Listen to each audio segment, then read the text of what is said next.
وَلَقَدْ كَانُوا عَاهَدُوا اللَّهَ مِن قَبْلُ لَا يُوَلُّونَ الْأَدْبَارَ وَكَانَ عَهْدُ اللَّهِ مَسْئُولًا۔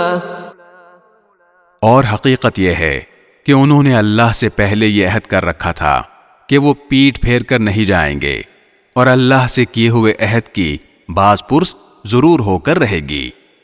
قُل لَّن يَنفَعَكُمُ الْفِرَارُ إِن فَرَرْتُم مِّنَ الْمَوْتِ أَوِ الْقَتْلِ وَإِذًا لَّا تُمَتَّعُونَ إِلَّا قَلِيلًا۔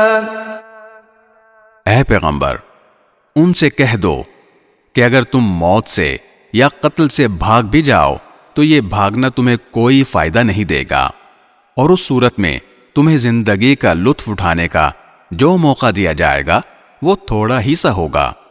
قُلْ مَن ذَا الَّذِي يَعْصِمُكُم مِّنَ اللَّهِ إِنْ أَرَادَ بِكُمْ سُوءًا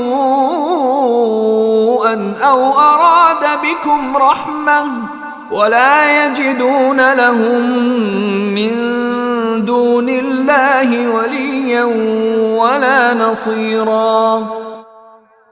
کہو کہ کون ہے جو تمہیں اللہ سے بچا سکے اگر وہ تمہیں کوئی برائی پہنچانے کا ارادہ کر لے، یا وہ کون ہے جو اس کی رحمت کو روک سکے اگر وہ تم پر رحمت کرنے کا ارادہ کر لے، اور اللہ کے سوا ان لوگوں کو نہ کوئی رکھوالا مل سکتا ہے نہ کوئی مددگار۔